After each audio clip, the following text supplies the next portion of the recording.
네, 신금을 하겠습니다. 신금은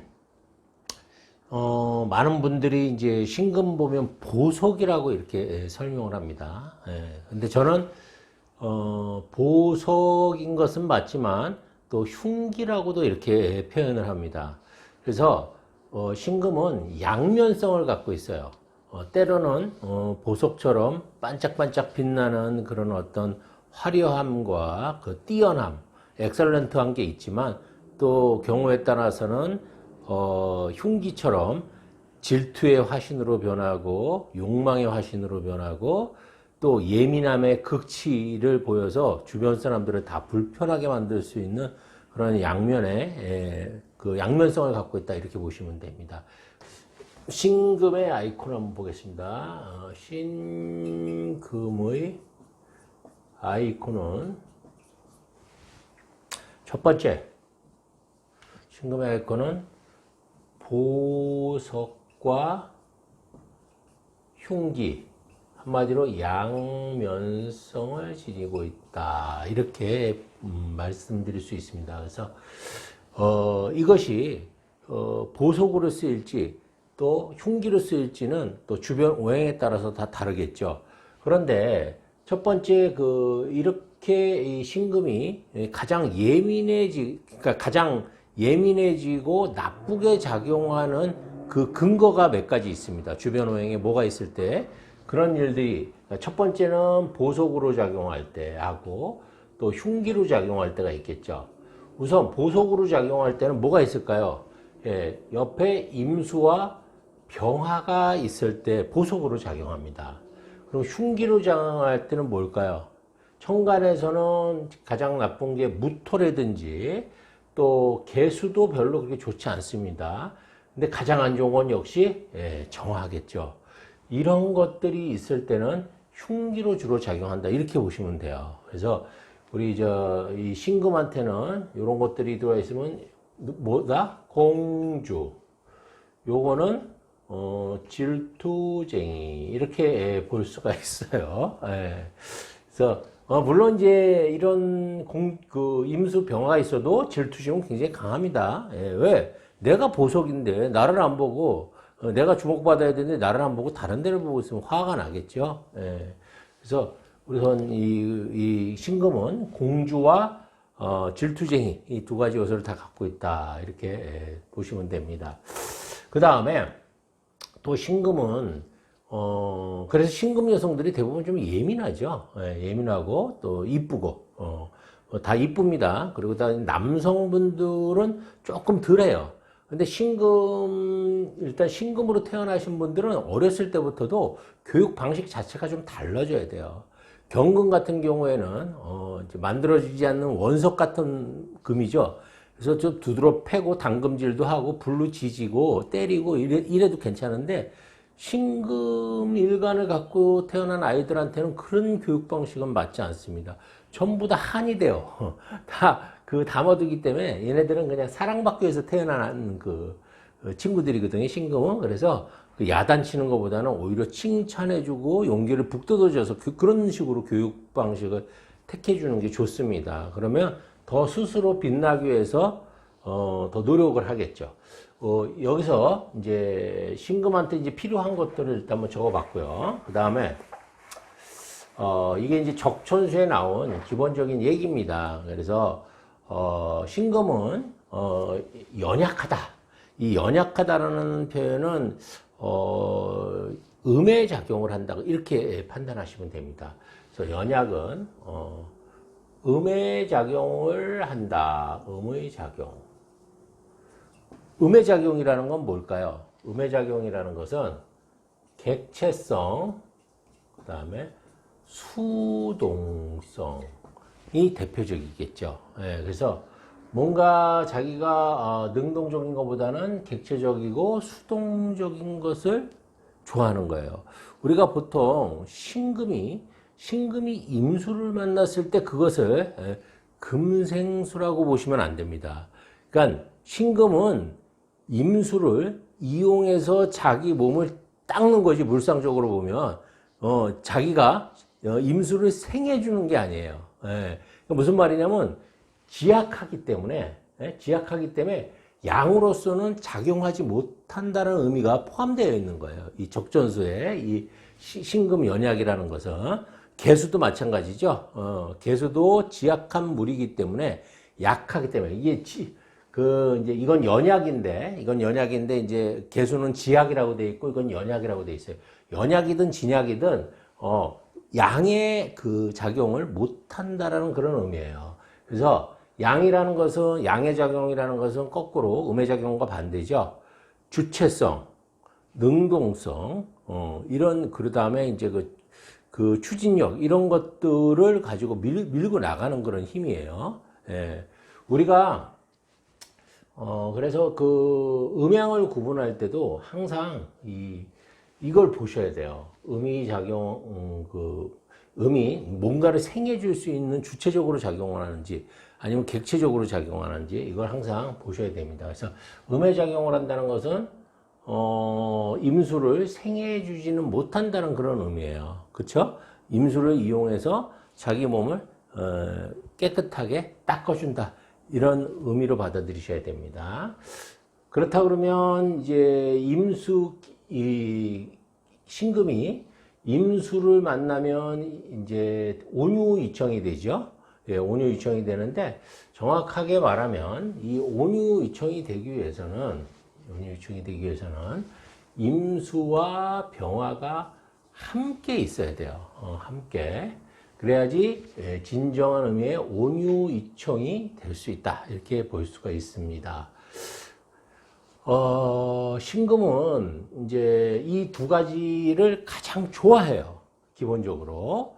예, 자기 스스로가 보석으로서 가치를 만들기 위해서는 물로 이렇게 닦아주고, 그 다음에 화로 비춰줘야 돼요. 따뜻하게 비춰줘야 돼요. 그래야지 빛이 나게죠. 물상적으로 봤을 때도 우리 보석 보통 이렇게 깨끗하게 세척해서 조명 좋은 곳에다 이렇게 비춰주는 거 많이 보셨죠? 그런 의미로 받아들이셔도 무방합니다. 예. 그렇다면 그 개수나 정화는 왜 온유이청이 되지 않을까요? 예. 일단 개수는 이 신금을 세척해주는 그런 기능이 없어요. 예, 일단은 개수가 제일 임수에게 방해되는 요소는 뭐냐면 이 병화의 이 태양 있죠, 태양. 이 병화의 빛을 가립니다. 이게 구름의 어떤 작용을 해요. 그래서 자기는 신금은 조명을 받고 싶은데 이 병화의 그 어떤 먹구름을 만들어서 태양의 먹구름을 만들어서 신금을 비춰주지는 못해요. 그러다 보니까 신금 입장에서는 굉장히 화가 나겠죠. 그래서 나온 말이 뭐냐면 신금은 개수를 만나면 녹이 쓴다고 이렇게 표현을 한 거예요. 보석이 먼지가 앉거나 녹이 쓰는 걸 얼마나 싫어하겠습니까? 그렇죠? 그래서 신금과 개수의 관계는 그렇게 좋지가 않아요. 그 다음에 정화라는 것은 물론 여기 이제 한적 시정이 있어요. 너무 추우면 정화도 반긴다라는 그런 표현인데 기본적으로는 이 신금한테 정화는 무조건 스트레스라고 보시면 돼요. 정화는 스트레스. 왜냐? 신금은 예금입니다. 예금. 예금이라는 것은 무슨 뜻이죠? 신금은 신금은 예금이라는 거예요. 예금. 예금은 가치가 만들어진 금이에요. 즉 가공된 금이에요. 이미 가공 상태가 모두 끝난 금을 또 다시 이거는 가공의 의미가 있습니다. 정화는. 그러니까 정화가 왜 가공의 의미가 있냐? 이거는 열로 작용하기 때문에 그래요. 우리가 뭔가 열을 가한다라는 것은 가공한다는 의미가 있다고 보셔도 무방합니다. 그걸 이제 전문 용어로는 재련이라고 이렇게 표현을 하는데 이 빛은 가공할 수가 없어요. 빛은 뭐예요? 팽창만 시키는 거예요.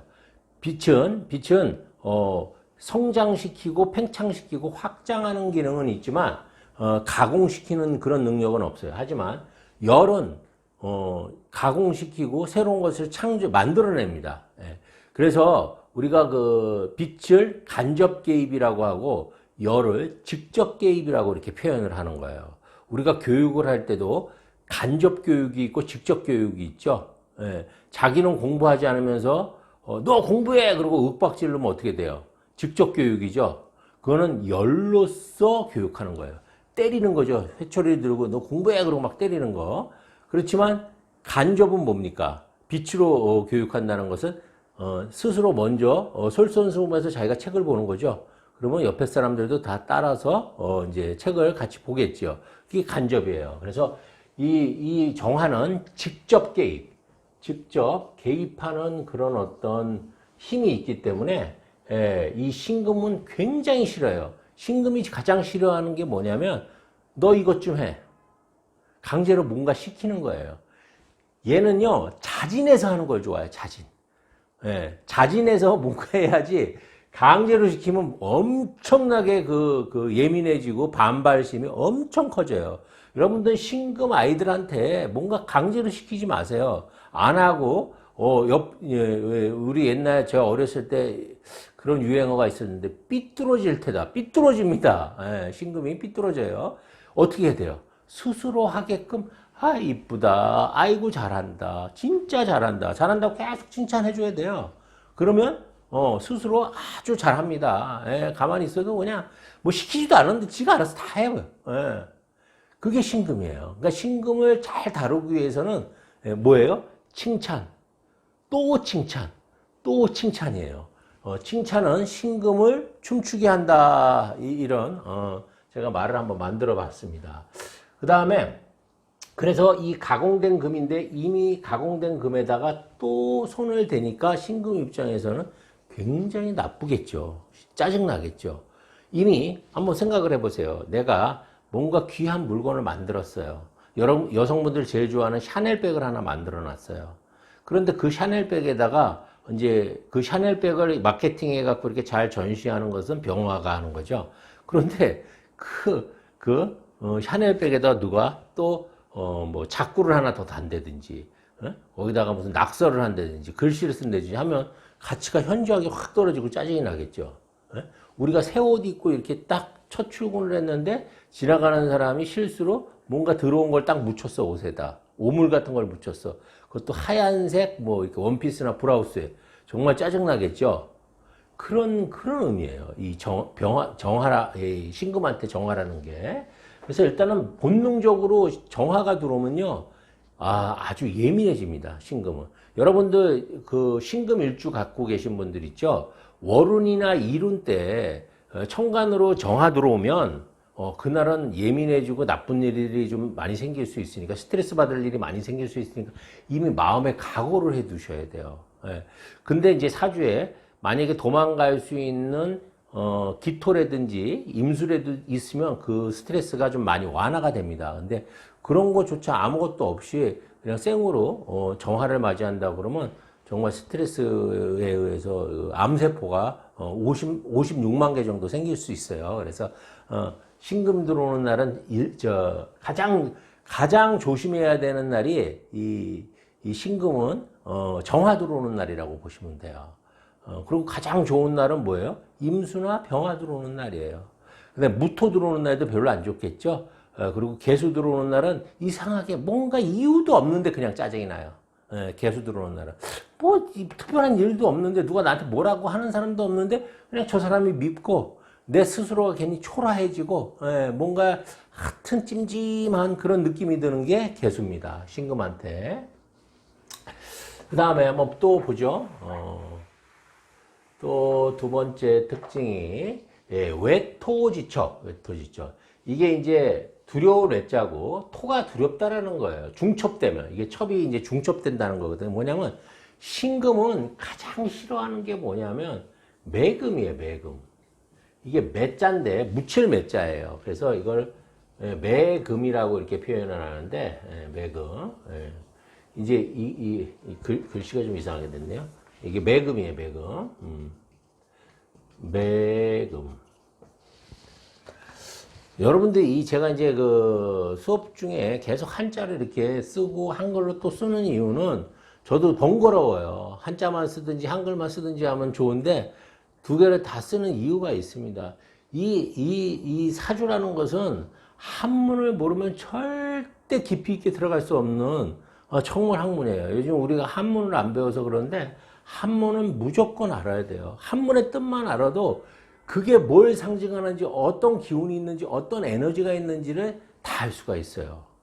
예? 여러분들 이름 지을 때도 이름에 그 무슨 의미 있잖아요. 의미로 풀이하는 사람도 있어요. 무슨 자에 무슨 자면 나라를 구하고 뭐 튼튼하게 나라를 구하고 뭐 영웅이 된다 뭐 이런 식으로 해석하는 사람들인데 그런 건 일도 안 중요해요. 그거는 정말 하수들이 하는 얘기들이고 정말 중요한 이 이름에서도 가장 중요하고 정말 실력이 결정되는 거는 뭐냐면 이 한자 공부가 완벽하게 돼서 한자 하나하나가 갖고 있는 이 에너지를 이해하는 거예요. 이 한자의 뜻이 중요한 게 아니라 이 에너지, 이 글자가 무슨 기운을 갖고 있는지. 예를 들어서 여러분들이 가장 많이 얘기하는 태양이라는 게 무슨 의미겠습니까? 한자로 한번 볼까요? 태, 양. 이게 클테자죠. 클테자. 가장 큰 양이라는 소리예요. 가장 큰 양. 가장 큰 양을 태양이라고 표현을 한 거라고. 이것만 알면 그러니까 양 중에서도 왕 중 왕이죠. 그러면 이 태자라는 게 어떤 기운이 있는지 여러분들이 딱 그 기운을 느낌으로 알 수 있죠. 이게 중요한 거예요, 한자에서는. 그런데 한자를 이게 모르면 이게 도대체 무슨 의미인지 정확하게 깊이 있게 들어갈 수가 없어요, 사주를. 그래서 틈틈이 시간 나는 대로 반드시 한문 공부를 같이 병행해서 해주시기 바랍니다.